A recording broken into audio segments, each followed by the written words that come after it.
Hello everyone. Tech and tells by Sajib ঘোষের নতুন বছরের প্রথম পর্বে আপনাদেরকে স্বাগতম। আমাদের এই পডকাস্টটা শুরু হচ্ছে এবার ফেব্রুয়ারি সিরিজ দিয়ে। তো প্রথম পর্বে এবং দ্বিতীয় পর্ব দুইটাতেই আমরা আসলে কথা বলবো খুব ডিপ একটা রিসার্চ টপিক নিয়ে, সেটা হচ্ছে ফটোনিক্স ফর টুমরো। সো আপনারা যারা আমাদের সাথে ছিলেন, আপনারা গত বছরের অক্টোবর মাস থেকে আমাদের সাথে ছিলেন। আমরা অক্টোবর সিরিজ করেছি, ডিসেম্বর সিরিজ করেছি। সো অক্টোবরে আমরা এআই এবং এগুলো নিয়ে কথা বলেছি, আমাদের দৈনন্দিন জীবনে নলেজ ম্যানেজমেন্ট এবং এআই এর গুরুত্ব নিয়ে। তারপর আমরা ডিসেম্বরে যখন এলাম, তখন আমরা কথা বলেছি হচ্ছে এই আমাদের জীবনের বিভিন্ন দিক, অর্থাৎ ক্রিয়েটিভিটি, হবিজ, এগুলোর সাথে টেকনোলজির একটা সংবন্ধ, একটা মেলবন্ধন নিয়ে কথা বলেছি। এবার আমরা যখন নতুন বছর শুরু করছি, আমরা আরেকটু গভীরভাবে খুব মানে আগামী 10-20 বছরে যে যে টপিকগুলো মানে রিসার্চের একদম টপ পজিশনে থাকবে, সেগুলো নিয়ে আমরা কথা বলবো। তার ভিতরে একটা হচ্ছে ফটোনিক্স, এবং সেটা নিয়ে কথা বলার জন্য আমাদের মাঝে আজকে রয়েছে হচ্ছে আমার বন্ধু, হ্যাঁ, কলেজ জীবন থেকে আমার বন্ধু নিলয়, ডক্টর নিলয় আচার্যি। হ্যালো নিলয়, কি অবস্থা? খুবই তো ভালো আমি অবস্থা। যদি তোর কি অবস্থা? এই তো চলতেছে। তো আমি যদি একদম প্রথম থেকে পরিচয় করে দিই, তো ও বর্তমানে হচ্ছে হিউলেট প্যাকার্ড ল্যাবসে silicon photonics research assistant postdoc হিসেবে কর্মরত আছে। এর আগে ও পিএইচডি সম্পন্ন করেছে হচ্ছে university of Maryland college park থেকে, ইলেকট্রিক্যাল অ্যান্ড কম্পিউটার ইঞ্জিনিয়ারিং এই ডিসিপ্লিনে। এবং তার আগে বুয়েটে ছিল, ইলেকট্রিক্যালে আমারই ব্যাচমেট। এবং তার আগে যখন থেকে এই বন্ধুত্বের শুরু, সেটা হচ্ছে সেই নটরডেম কলেজ গ্রুপ 1। মানে হ্যাঁ, কত বছর হয়ে গেল না, 2009 থেকে 11 এখন। থেকে 9 থেকে, হ্যাঁ। 9 থেকে, সো ইটস লাইক 16 16 বছর। 17 ইয়ার্স, ও মাই গড। Time flies. হ্যাঁ। ওকে, তো পরিচয়টা আবার একটু দে, ডিপলি কোনো কিছু যদি আমি মিস করে থাকি, তারপর আমরা। না, সবই বলা হয়ে গেছে। হ্যালো এভরিওয়ান, আমি নিলয় আচার্য, সজীবের ফ্রেন্ড। এই তো আমরা একসাথে সেই নটরডেম থেকেই শুরু, তারপর বুয়েটে ইলেকট্রিক্যাল ইঞ্জিনিয়ারিং এ, তারপর ইউএসএ তে আসলাম 2018-র ফলে। ইলেকট্রিক্যাল ইঞ্জিনিয়ারিং এ স্পেশালি ফোটোনিক্সে পিএইচডি করলাম। এটা শেষ হলো 2025-এর এপ্রিলে। তারপরে আমি মেতে জয়েন করলাম হিউলেট প্যাকার্ড ল্যাব সেন্টা বারবারায়। এখন আমি এখানে পোস্টডক হিসেবে রিসার্চ করছি। তো দেখতে পাচ্ছেন যে ফটোনিক্সেই ছিল ওর জীবনটা, মানে ফটোনিক্সেই যে ইন্টারেস্টটা। মানে নিল, আমি যদি জিজ্ঞাসা করি যে কেন, মানে ওয়াই ফটোনিক্স, কেন শুরু হলো এখানে তো রিসার্চ জার্নি, কোন জিনিসটা তোকে উদ্বুদ্ধ করলো? আহ, আচ্ছা, ফোটোনিক্সের রিসার্চ জার্নি থেকে আমি এইভাবে শুরু করি যে সায়েন্সে ইন্টারেস্ট কখন থেকে হলো। আহ, তারপরে সেটা ফোটোনিক্সে কিভাবে মুভ করলো। তো ছোটবেলায় মনে আছে ওই যে আমরা যে ছোট ছোট মরিচা বাতি, বিয়ে বাড়ির বাতিগুলা জ্বালাতাম। হ্যাঁ, ছোট ছোট বাতি থাকতো বিভিন্ন কালারের, তারপরে আমরা ওইটা থেকে দুইটা তার বেরোতো, আমরা ব্যাটারির সাথে লাগাইতাম, লাইট জ্বলতো। তারপরে গাড়ি ভাঙতাম, গাড়ি থেকে মোটর বের করতাম, ছোট ছোট মোটর গুলো মাথা জ্বলতো। চালাইতো। তাই না? হ্যাঁ। তো দামি গাড়ি ভেঙে সস্তা মোটর বের করে তারপরে সেটা দিয়ে, সেটার মাথায় কাগজ লাগায় সেটা দিয়ে ফ্যান চালাইতাম। সো ওই ওইখান থেকে শুরু। তারপরে আমি যদি বলি ফোটোনিক্সে আসলে কি হলো, কিভাবে ইন্টারেস্ট হলো, সেটা হচ্ছে বুয়েটে তো ঢুকলাম, আমরা শুরু করলাম আসলে 2012-তে।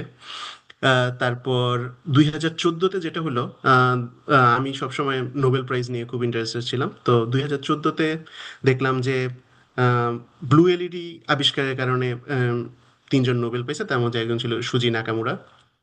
আম, উনি নিশি নামের একটা অর্গানাইজেশনে বোধহয় কাজ করতো, তারপরে উনি ইউসিএসবি প্রফেসর হয়েছে। তো তখন আমি একটু নেটে সার্চ দিলাম যে আচ্ছা, এলইডি এত কালারের হয়, শুধুমাত্র ব্লু এলইডি আবিষ্কারের কারণে কেন তাকে নোবেল দেওয়া হলো? তাহলে বাকি রেড এলইডি, গ্রিন এলইডি এরা কি দোষ করলো?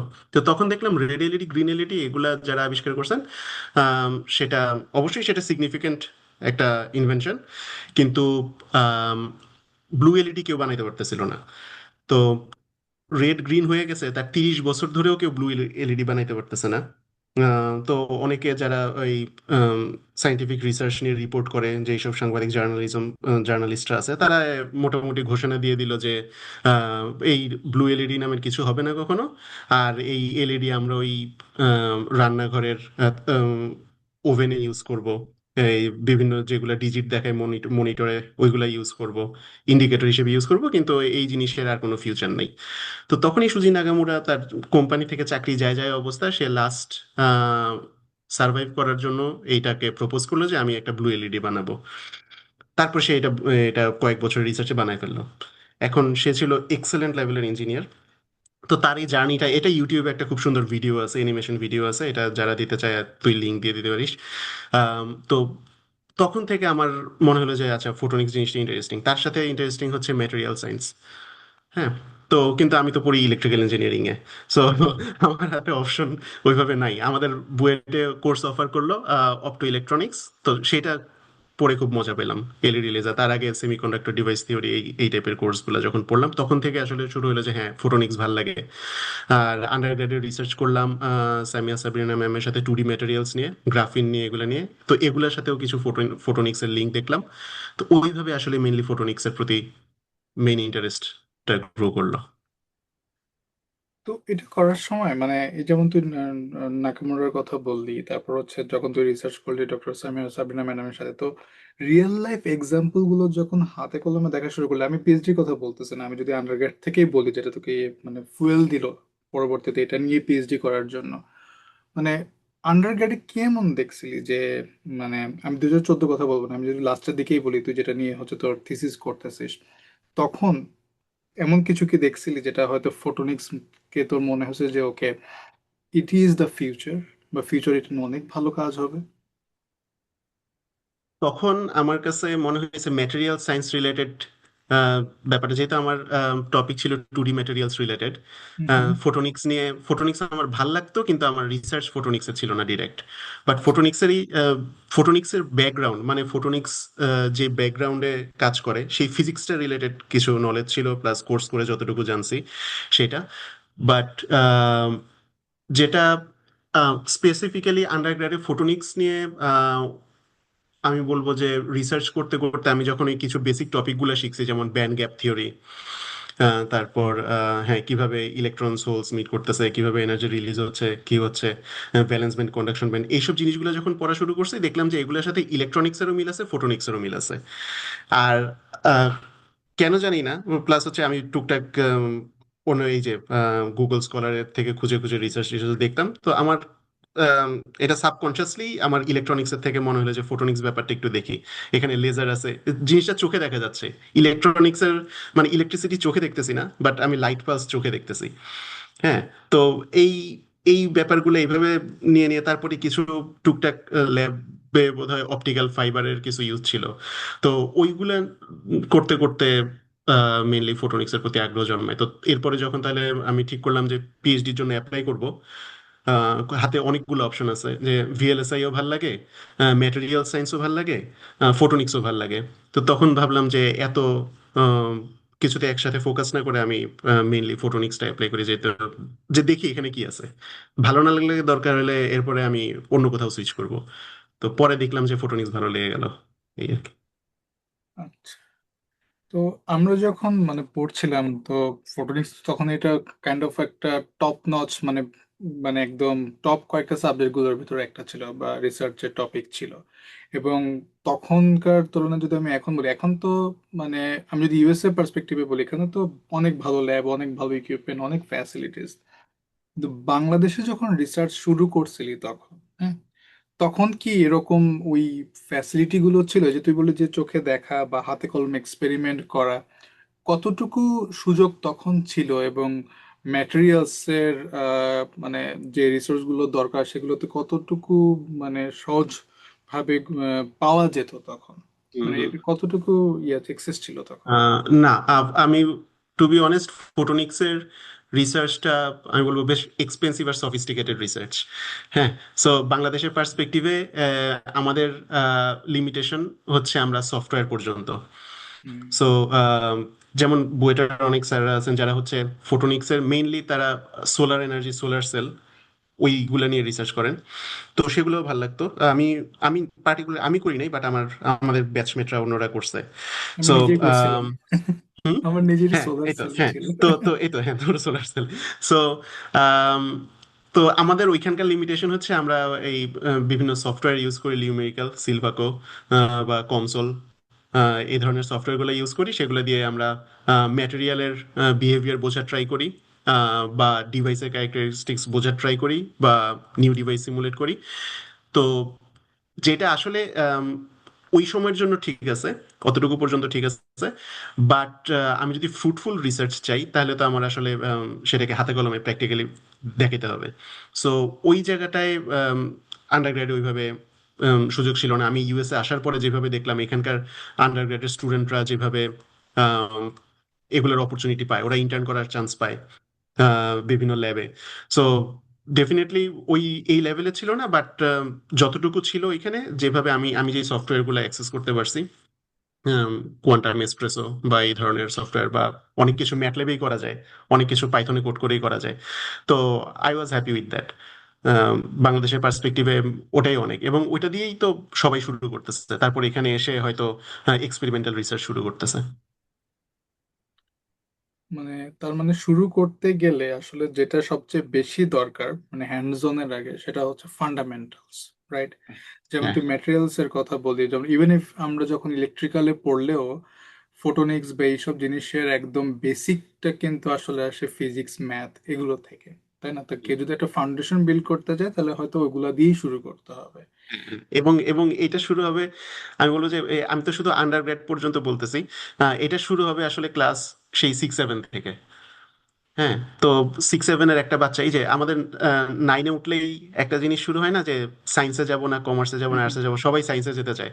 হ্যাঁ, আম, তো সায়েন্সে যাবা কেন? যদি তোমার ধরো ম্যাথ ভালো না লাগে, বা তোমার তোমার ফিজিক্স ভালো না লাগে, হ্যাঁ, এটা তো একটা বাচ্চার উপরে প্রেশার হয়ে যায়।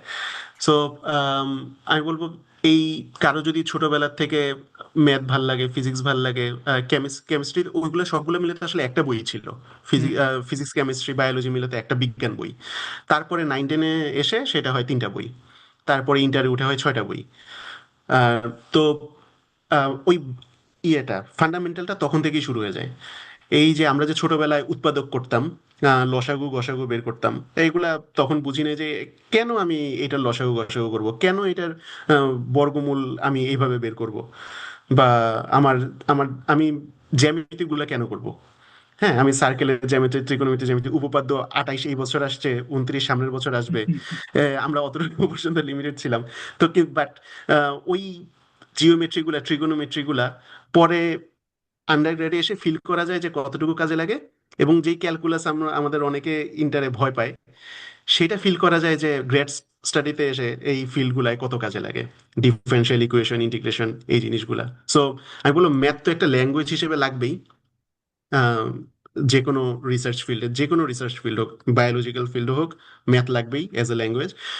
বাট স্পেসিফিক্যালি যদি আমি ফোটোনিক্সের কথা বলি, তাহলে এটার সাথে ফিজিক্স, কেমিস্ট্রি, ম্যাটেরিয়াল সায়েন্স সবকিছু একসাথে রিলেটেড। সো ওইগুলার ফান্ডামেন্টাল, এখন সবকিছুর ফান্ডামেন্টাল আমি কতটুকু জানবো, আম, সেটা আসলে পার্সন টু পার্সন ভ্যারি করে। কেউ অনেক ডিপে যায়, যার ভাল লাগে সে অনেক ডিপে যায়।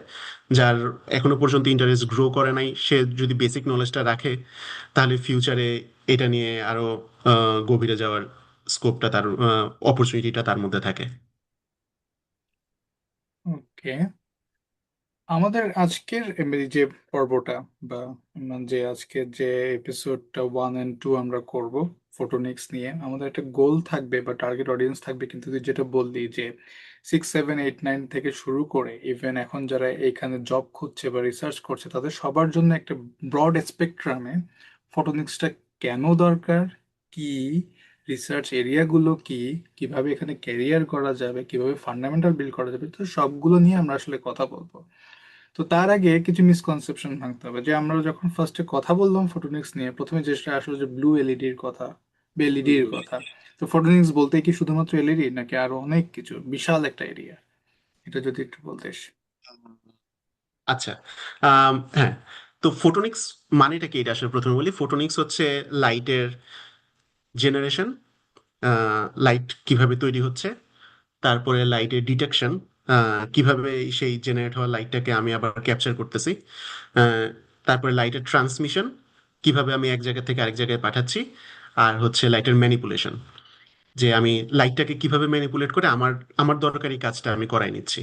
ঠিক আছে? সো আমি লাইট বানাবো, আমি এটাকে ম্যানিপুলেট করব, আমি সেটাকে দূরে পাঠাবো, তারপরে আমি সেখানে ডিটেক্ট করব। এই চারটা বেসিক্যালি ফোটোনিক্সের কাজ আন্ডারে পড়ে।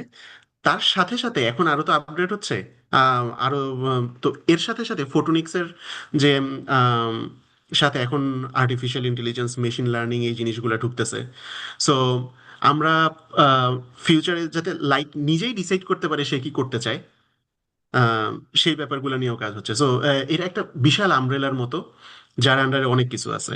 সো একটা মিসকনসেপশন যেটা মানুষের মধ্যে কাজ করে যে ফোটোনিক্স মানেই লেজার আর অপটিক্যাল ফাইবার বা এলইডি। ট্রু, এগুলো বেসিক এলিমেন্ট, কিন্তু তোর যেমন লেজার এলইডি পড়বে কোন ক্যাটাগরিতে পড়ে, লাইট জেনারেশনের ক্যাটাগরিতে পড়ে। অপটিক্যাল ফাইবার লাইট ট্রান্সমিশনের ক্যাটাগরিতে পড়ে। ফটো ডিটেক্টর লাইট ডিটেকশনের ক্যাটাগরিতে পড়ে। আর এছাড়া বিভিন্ন ফোটনিক সার্কিটরি যেগুলো আছে সেগুলো হচ্ছে, বা চিপ যেগুলো আছে সেগুলো দিয়ে আমরা লাইটকে ম্যানিপুলেট করি। তো এটা হচ্ছে একটা মিসকনসেপশন। আরেকটা মিসকনসেপশন হচ্ছে মানুষজন বিলিভ করে, স্পেশালি ফোটোনিক্স ডোমেইনের পিপল বিলিভ করে যে ফোটোনিক্স ইলেকট্রনিক্সকে রিপ্লেস করবে। হ্যাঁ, ওকে। যেটা যেটা আমার কাছে মনে হয় না। কারণ ফোটোনিক্স ইলেকট্রনিক্সকে রিপ্লেস করার জন্য আসে নাই। আমার কাছে মনে হয় তারা কো এক্সিস্ট করবে, এবং দুই প্রবলেম সলভ করবে। যেমন ইলেকট্রনিক্স এখনো পর্যন্ত লজিক, মেমোরি ডিভাইস এগুলো হিসেবে খুব ভালো। আহ, অন্যদিকে লাইট খুব ফাস্ট, ইলেকট্রনের থেকে লাইট বিশাল বিশাল fast. So light data transfer ওই ব্যাপারটা হ্যান্ডেল করতে পারে। এটা অলরেডি হচ্ছে অপটো ইলেকট্রনিক ডিভাইসগুলোতে। আমাদের ডেটা জেনারেশন, ডেটা ডিটেকশন এগুলো ইলেকট্রনিক্সে হচ্ছে, দেখা যাচ্ছে যে মাঝখানে ডেটা ট্রান্সমিশন বা ডেটা ম্যানিপুলেশন সেটা ফোটোনিক্সে ফিল্ডে হচ্ছে। সো হ্যাঁ, তো দুইটা মিসকনসেপশন এইটাই যে একটা, লাইট ফোটোনিক্স ইলেকট্রনিক্সকে রিপ্লেস করতে আসে নাই, তারা একসাথে কোএক্সিস্ট করবে এবং ফিউচারেও করবে। আম, আর আরেকটা হচ্ছে ফোটোনিক্স মানেই শুধু লাইটের জেনারেশন বা ডিটেকশন না, লাইটের ম্যানিপুলেশনও। রাইট। এই যে এই পার্থক্যটা জানাটা খুবই দরকার। আর আমি আসলে এই কোশ্চেনটা করতে যাচ্ছিলাম, তুই এই উত্তরটা দিয়ে দিছিস যে why photonics instead of electronics, or they should coexist and complement each other. তো এইটা করতে গিয়ে একটা কোয়েশ্চেন কিন্তু চলে আসে যে কখন আমি ফোটোনিক্স ইউজ করব, কখন ইলেকট্রনিক্স ইউজ করব, বা এমন কোন একটা সিস্টেম কি করা যেতে পারে যেখানে ওই ফোটোনিক এরিয়া বা ফোটোনিক সিস্টেম এবং ইলেকট্রনিক সিস্টেম যারা কোএক্সিস্ট করবে তারা নিজেরা ডিসাইড করবে কখন কোনটা ইউজ হবে কোন কাজের জন্য। এরকম কোনো সিস্টেম আছে কিনা বা হচ্ছে কিনা? আচ্ছা, আচ্ছা। তো কোশ্চেন যেটা হচ্ছে সেটা হচ্ছে যে হ্যাঁ, অলরেডি আমি এটা অ্যান্সার করছি যে ফোটোনিক্স আর ইলেকট্রনিক্স কোএক্সিস্ট করবে। হ্যাঁ, এবং এরা কমপ্লিমেন্ট একজন একজনের। এরা একজন একজনকে রিপ্লেস করার জন্য আসে নাই। সেকেন্ড পয়েন্টটা যেটা বললি সেটা হচ্ছে যে আম, কোন কাজটা ফোটোনিক্স দিয়ে করব, কোন কাজটা ইলেকট্রনিক্স দিয়ে করব, তাই তো? আম, সেটার জন্য আমার আগে দেখতে হবে যে মানে আমরা তো আগে তো প্রবলেমটা বের করবো, তারপরে সেটা সলিউশন খুঁজবো, তাই না? যে ইলেকট্রনিক্সের প্রবলেমটা কি।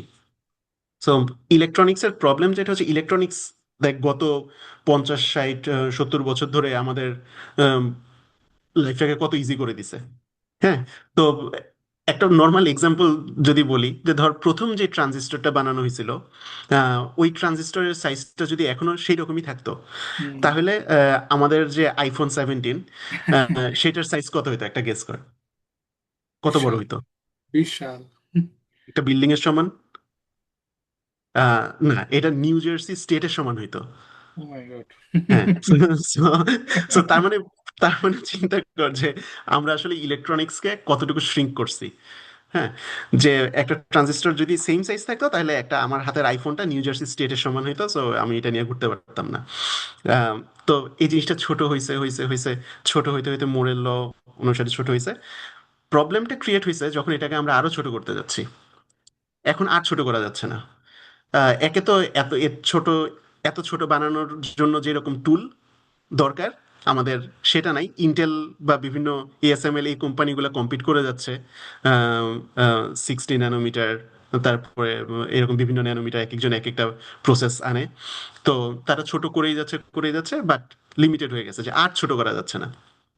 তো এখন ছোট করার সাথে সাথে, কম্প্যাক্ট করার সাথে সাথে যে প্রবলেমটা তৈরি হয় সেটা হচ্ছে হিট। সো ওরা প্রচুর পরিমাণে এনার্জি নেয়, প্রত্যেকটা ট্রানজিস্টরের এনার্জি লাগতেছে, ওরা প্রচুর পরিমাণে হিট জেনারেট করে। সো আমাদের ডিভাইসগুলো গরম হয়ে যায়, এবং গরম হয়ে গেলে জিনিস এদের প্রসেসিং পাওয়ারটা স্লো হয়ে যায়। সো তাহলে আমরা এই কেসে কি করতে পারি, যে আম, কিছু সলিউশনটা আছে, হিট সিঙ্ক ইউজ করা, ফ্যান ইউজ করা, এসব এসব, বাট এগুলো দিয়েও কাভার দেওয়া যাচ্ছে না। তো আর প্লাস হচ্ছে স্লো হয়ে যাচ্ছে এত এত জিনিসের, ধর মেমোরি আর কম্পিউটেশনাল দুইটা সেক্টরের মধ্যে যে কমিউনিকেশন, সেটাও তো মানে হিউজ পরিমাণে ডেটা ট্রান্সফার হচ্ছে। এখন এই ডেটা ট্রান্সফারটাও আসলে স্লো হয়ে যাচ্ছে, কারণ মানুষের এত পরিমাণে ডেটা ট্রান্সফার দরকার, সেটা ওরা কুলাইতে পারতেছে না। তো তখন সলিউশন হিসেবে আসলো লাইট। এক এক নাম্বার পয়েন্ট, যে লাইট ইলেকট্রনের মতো হিট জেনারেট করে না। সো লাইট দিয়ে যদি আমরা ডেটা ট্রান্সফার করতে পারি, ওয়েভ গাইড, লাইট যেমন ইলেকট্রো ইলেক সরি ইলেকট্রন যেমন কপার ওয়্যারের ভিতর দিয়ে বা গোল্ড ওয়্যারের ভিতর দিয়ে মুভ করে, লাইট সেরকম ওয়েভ গাইডের, সিলিকন ওয়েভ গাইড বা সিলিকন নাইট্রেট ওই ধরনের ওয়েভ গাইডের ভিতর দিয়ে মুভ করে। তো এবং মুভ করার সময় সে ওইভাবে হিট জেনারেট করে না, ইলেকট্রন যে হিউজ পরিমাণে হিট জেনারেট করে। Second, light much ফাস্টার। So electron যেই টাইমে ফিউ মিলিমিটার যাবে, লাইট সেখানে ফিউ কিলোমিটার চলে যায়, বা আরো আরো ফাস্ট যায়। সো আমি যদি ডেটা ট্রান্সফার করতে চাই মেমোরি আর কম্পিউটেশনাল ডিভাইসগুলোর সেক্টরের মাঝখানে, তাহলে আমার লাইট খুব ফাস্ট আমার কাজটা করে দিতে পারবে। সো এই বেসিক্যালি আসলে এই দুইটাই। এছাড়া হচ্ছে আম, আরো উম, ছড়ানো ছিটানো কিছু জিনিস আছে, যেগুলো আমরা আসলে সামনে আরো ডিসকাস করব। তো মেইনলি তখন চিন্তা করা হলো যে আচ্ছা, আমরা লাইট দিয়ে ডেটা ট্রান্সফার করতে পারি নাকি দেখি। তো ঠিক আছে, লাইট দিয়ে ডেটা ট্রান্সফার শুরু হলো। আর এখন কিন্তু লাইট জেনারেট করতে তো এনার্জি দরকার, এবং লাইট যেখানে জেনারেট হবে, লাইট ডিটেক্ট করবে, সেখানে এনার্জি দরকার। সো ওই জায়গাগুলো আবার ইলেকট্রনিক্স রয়ে গেল, এখনো ইলেকট্রনিক্স রয়ে গেছে। সো এখন আমার যে কোন কাজগুলো আমি ইলেকট্রনিক্স দিয়ে করতে পারি, ধর মেমোরিগুলা, আহ, আম, আহ, আমি হ্যাঁ, মেমোরিগুলো আমি ইলেকট্রনিক্স দিয়ে করতে পারি। তারপর আমি ডেটা ম্যানিপুলেশন, সেগুলো ইলেকট্রনিক্স দিয়ে করতে পারি। বাট ডেটা ট্রান্সফার যেটা, সেটা যদি আমি সেই জায়গাটাকে যদি আমি শুধু লাইট দিয়ে রিপ্লেস করি, তাহলেই আমার ওভারঅল সিস্টেমটা খুব এফিশিয়েন্ট হয়ে যাচ্ছে। এটা একটা এক্সাম্পল হতে পারে। হুম। সো তার মানে হচ্ছে like I mean memory storage যেটা, তারপর হচ্ছে লাইক পাওয়ার জেনারেশন বা এই টাইপের জিনিসগুলো হয়তো আমরা যে ইলেকট্রনিক্স গুলো ইউজ করলাম, আর হুম হুম। যখন আমি ট্রান্সফারে যাব তখন হ্যাঁ। হচ্ছে আমি ফটোনিক্স ইউজ করলাম, কাইন্ড অফ হুম এরকম ভাবে আমরা ডিস্ট্রিবিউট করে দিতে পারি কখন হুম ইলেকট্রনিক্স হুম ইউজ হুম হবে হুম। কখন হ্যাঁ। ফটোনিক্স ইউজ হবে। হ্যাঁ। এবং আরেকটা আরেকটা মজার ব্যাপার বলি, যে কেন আমি আসলে ডেটা ট্রান্সফারটাকে আমি লাইটে প্রেফার করব। কারণ একটা ফটোনিক্স একটা টার্ম আছে, সেটা হচ্ছে ওয়েভলেন্থ ডিভিশন মাল্টিপ্লেক্সিং। হুম হুম। হ্যাঁ।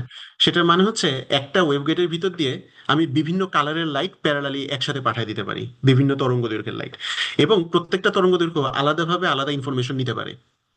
হ্যাঁ। ধর আমি তিনটা ওয়েভলেন্থ পাঠাবো, একটা ব্লু, একটা রেড, একটা গ্রিন। হ্যাঁ। তিনটাই আমি একসাথে একটা এই একটা অপটিক্যাল ফাইবারের এই পাশ দিয়ে ঢুকাই দিলাম। তিনটা তিন ধরনের ইনফরমেশন ক্যারি করতেছে। ওই পাশে আমি তিনটাকেই আবার একসাথে প্যারালালি ডিটেক্ট করতে পারি। বাট ইলেকট্রনের ক্ষেত্রে এটা পসিবল না। ইলেকট্রিসিটিতে, ইলেকট্রনিক্সে এই জিনিসটা প্যারালাল প্রসেসিংটা এভাবে হয় না। ইলেকট্রনিক্সে সেটা সিরিজে একটা পাঠাবি, তারপর একটা স্ট্রিম ডেটা গেল, তারপরে নেক্সট স্ট্রিম গেল, তারপর নেক্সট স্ট্রিম গেল। সো একটা ওয়্যার দিয়ে পাঠাতে গেলে তোর টাইম ডিভিশন মাল্টিপ্লেক্সিং করতে হবে।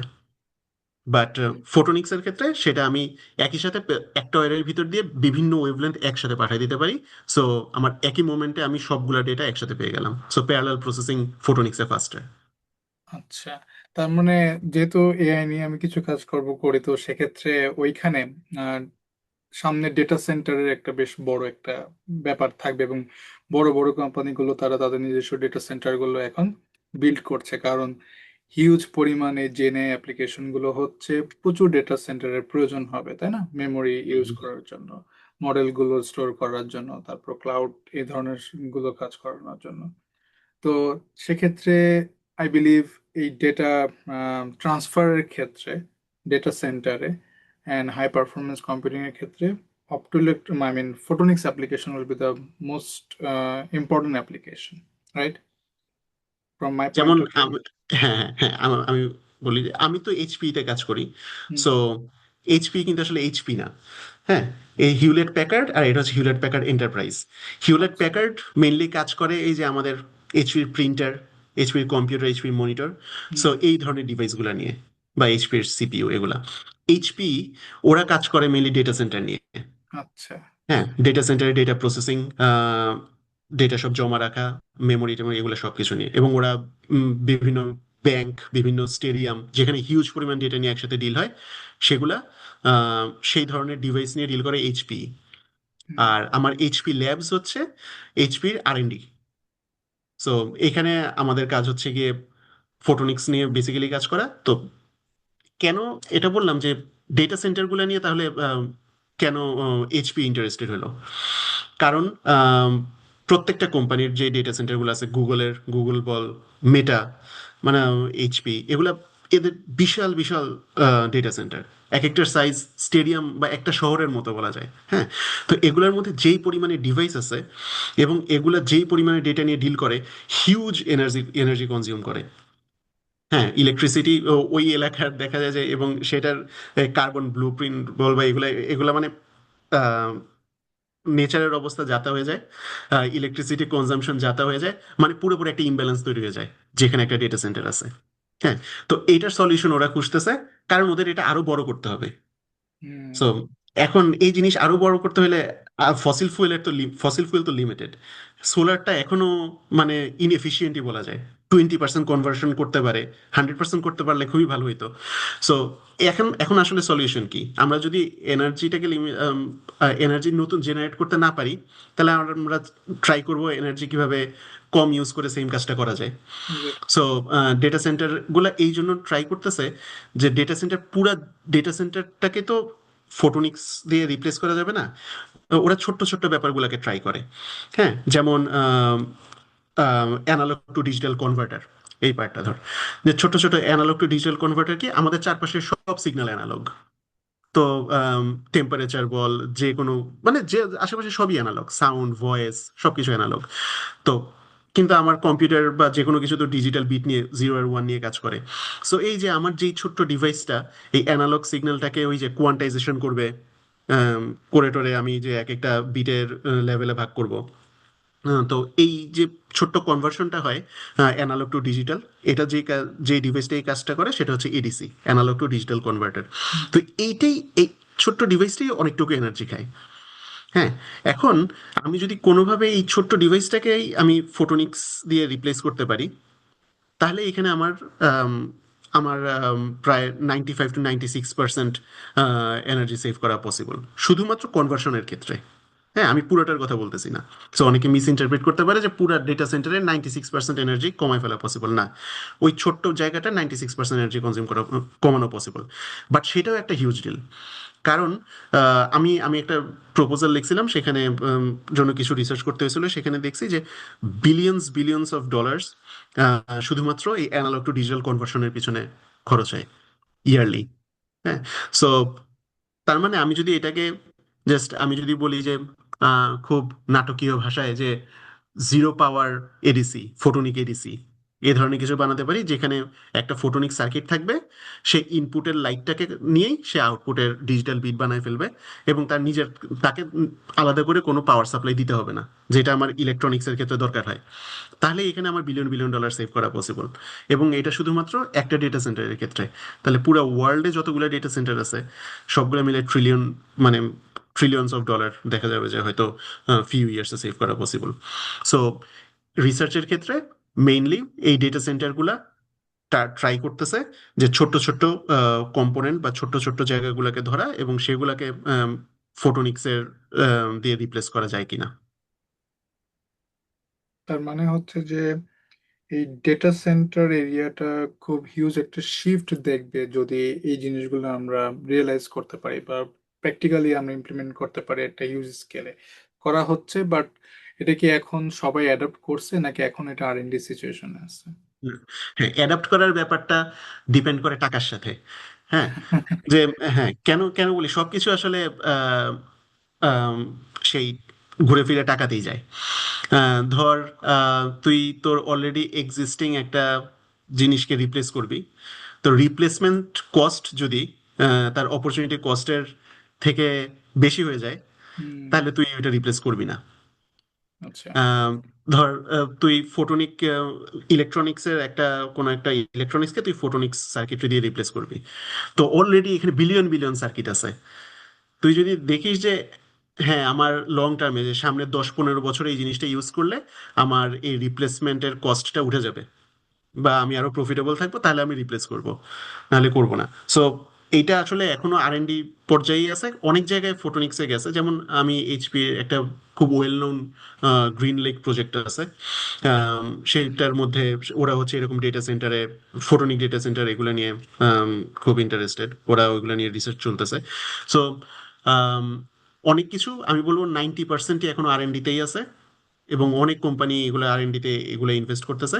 আর 10% বিভিন্ন জায়গায় এখনো ট্রাই চলতেছে, বা কিছু কিছু জায়গায় হয়েছেও ফোটোনিক সার্কিট দিয়ে ডেটা সেন্টারের মধ্যে ডেটা ডেটা নিয়ে ডিল করা। But most of the thing এখনো আর&ডি ফেজে আছে, যেটা আই গেস আরো মেবি 1 ডিকেড লাগবে ফুল মানুষের মানুষের সেটার রেজাল্ট পাইতে। ওকে। আমি তো জাস্ট একটার কথাই বললাম, এবং তুই বললি যে ডেটা সেন্টার বা হাই পারফরমেন্স কম্পিউটিং এসবের ক্ষেত্রে। তো আমি বোধহয় নেক্সট যে সেকশনে যাব সেটা হচ্ছে যে এই ফোটোনিক্স তো একটা জাস্ট রিসার্চ একটা টপিক এবং এরিয়া, এইটা নিঃসন্দেহে অ্যাডাপ্ট করবে বিভিন্ন আদার অ্যাপ্লিকেশন এরিয়া, আদারওয়াইজ কেন আমরা করতেছি, তাই না? হুম হুম এটা হেলথ হুম কেয়ার হতে পারে, হাই পারফরমেন্স কম্পিউটিং হতে পারে, এ ইনফ্রাস্ট্রাকচার ডেভেলপমেন্ট হতে পারে, হেলথ কেয়ার হতে পারে, ফোটোনিক্স সার্কিট গুলো হতে পারে। তো টপ কোন কোন এরিয়া আছে যেগুলো most benefited by this photonics research? আচ্ছা,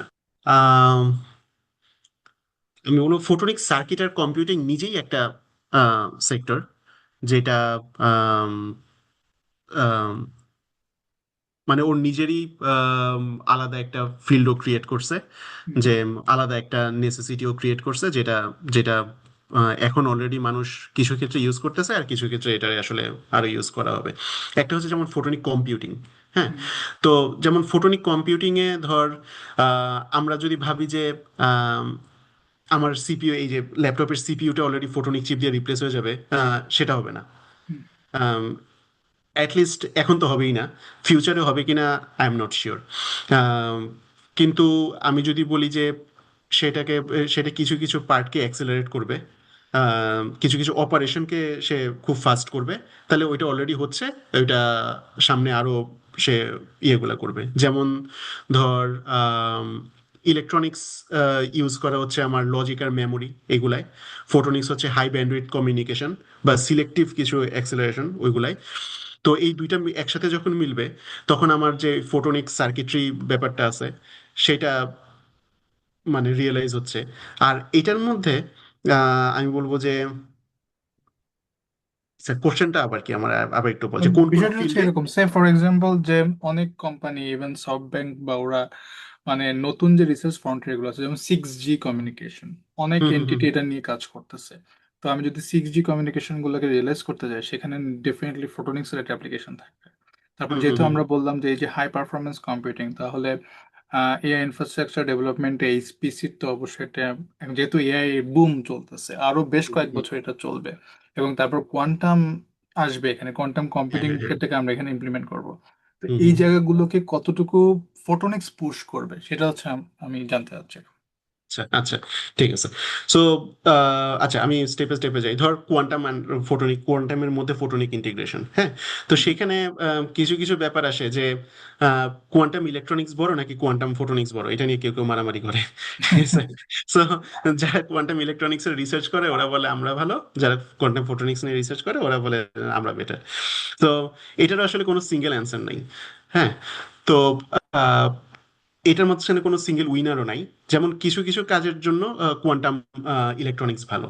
যেমন ধর এই যে সুপার কন্ডাক্টিং সার্কিট যেগুলো আছে, যেগুলো হচ্ছে ক্রায়োজেনিক সিস্টেমে কাজ করে, একবারে অ্যাবসলিউট জিরো টেম্পারেচারের কাছাকাছি, সেগুলো খুব ফাস্ট কাজ করতেছে।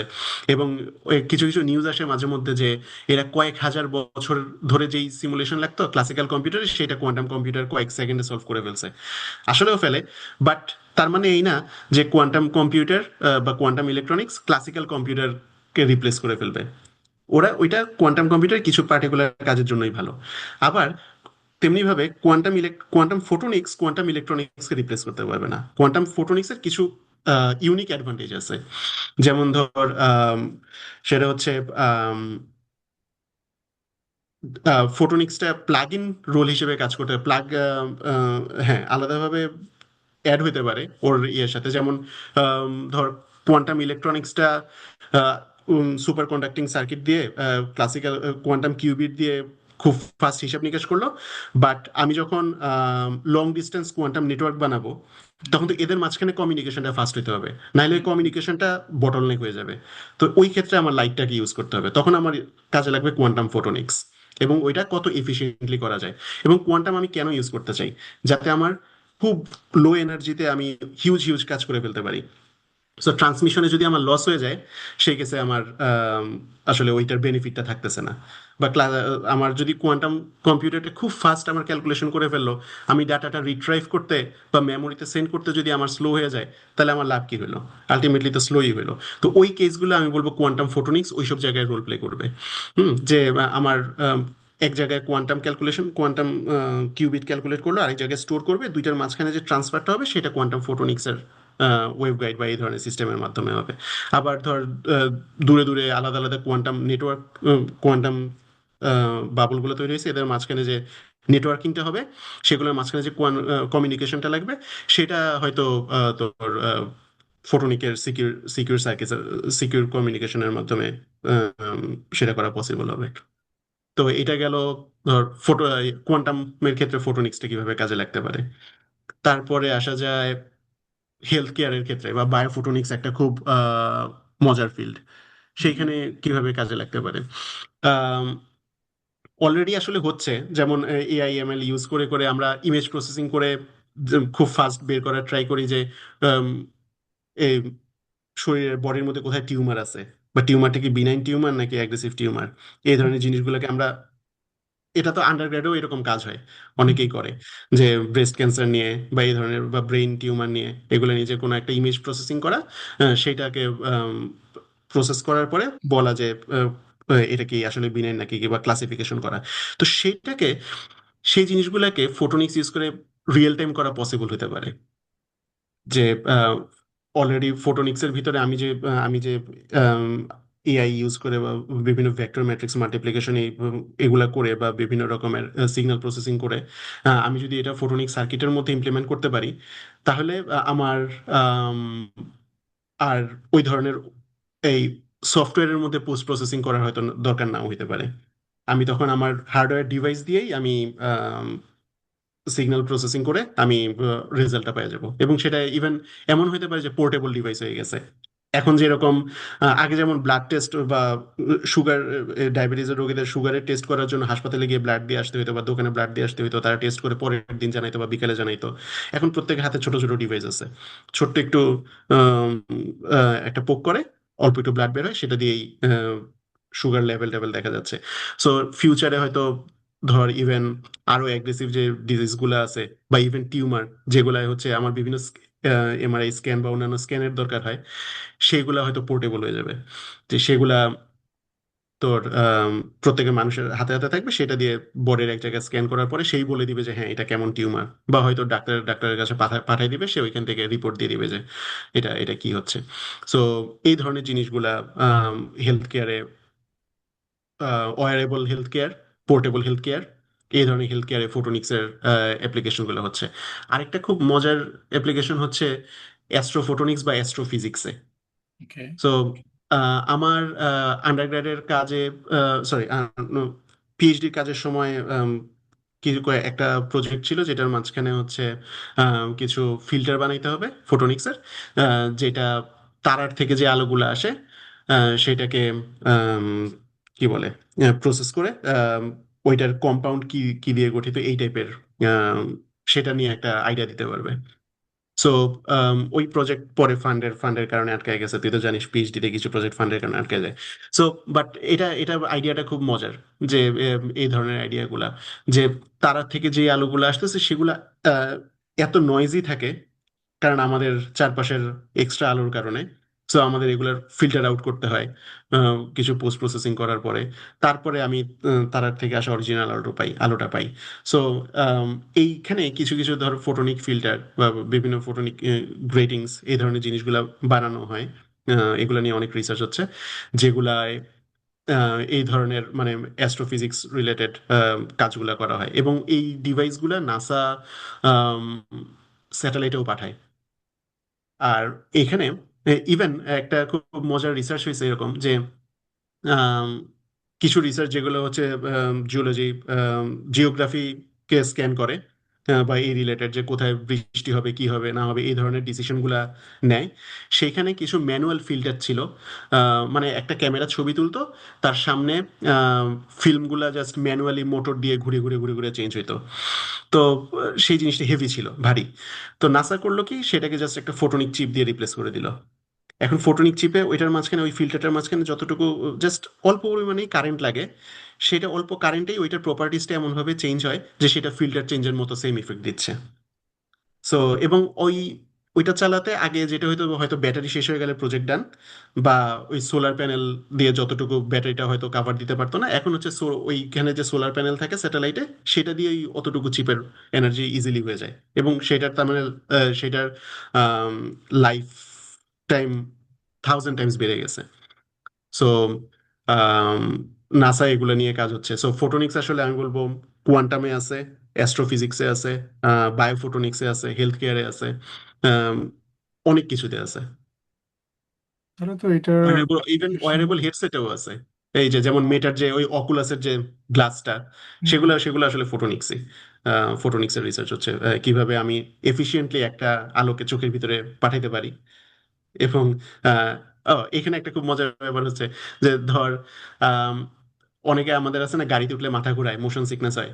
হুম হুম সেটা তো হয় আসলে চোখের সামনের সিনারিটা খুব ফাস্ট চেঞ্জ হতে থাকলে আমাদের ব্রেন সেটাকে মিস ইন্টারপ্রেট করে। হুম। হ্যাঁ, যে কেন এত তাড়াতাড়ি চেঞ্জ হচ্ছে, নিশ্চয়ই কিছু রং, এই জন্য আমার মোশন সিকনেস হয়ে যায়।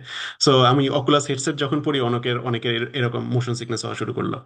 হ্যাঁ, যে তখন সেটাকে আম, ওরা ফোটোনিক্স দিয়ে ডিল করলো, যে ফোটোনিক্সে কি আমি কিভাবে কি চেঞ্জ করলে আমার এই মানুষটার হেডসেটটা পড়লে মোশন সিকনেস হবে না।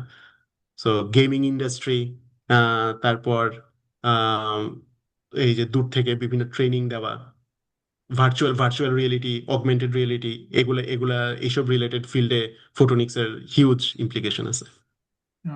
ইভেন কি drug delivery and remote surgery এগুলোর ক্ষেত্রেও কি ফোটনিক্সের অ্যাপ্লিকেশন ওইভাবে আছে?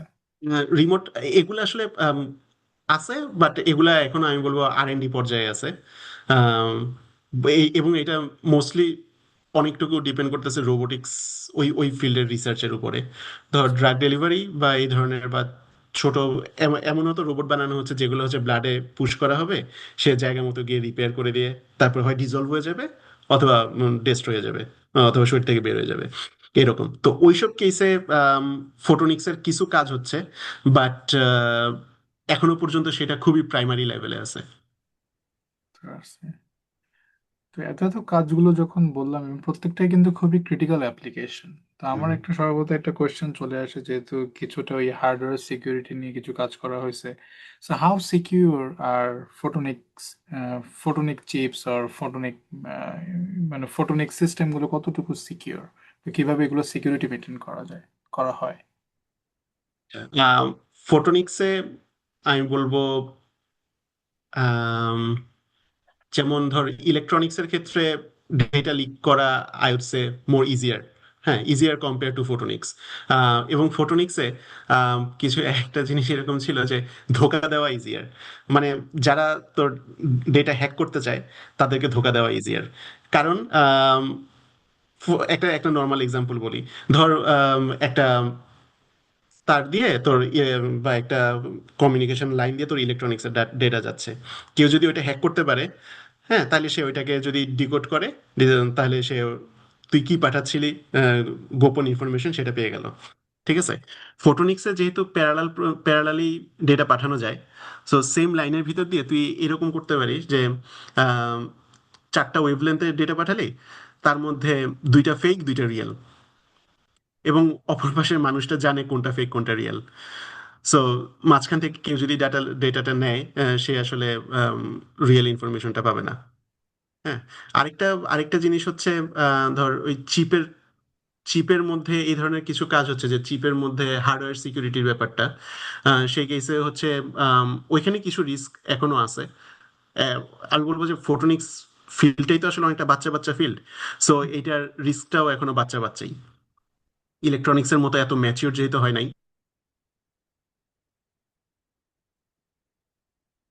চলে গেছে, সেই তুলনায় ফোটোনিক্সের এই জিনিসগুলো এখনো খুবই বাচ্চা লেভেলে আছে।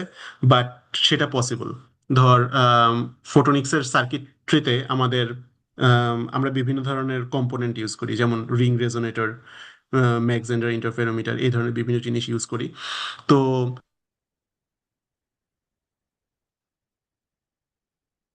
সে ওইখান থেকে আহ, আরেকটা এক্সট্রা ওয়েভগাইড দিয়ে ডেটা ডেটা লিক করতে পারে, এবং সেটা যে যার কাছ থেকে লিক করতেছে সে ধরতে পারবে না। সো এই রিলেটেড রিসার্চ গুলা এখনো হচ্ছে।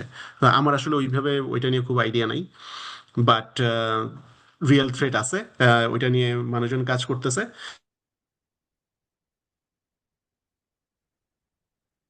মানে খুব কাজের কাজ ওইভাবে শুরু করে নাই।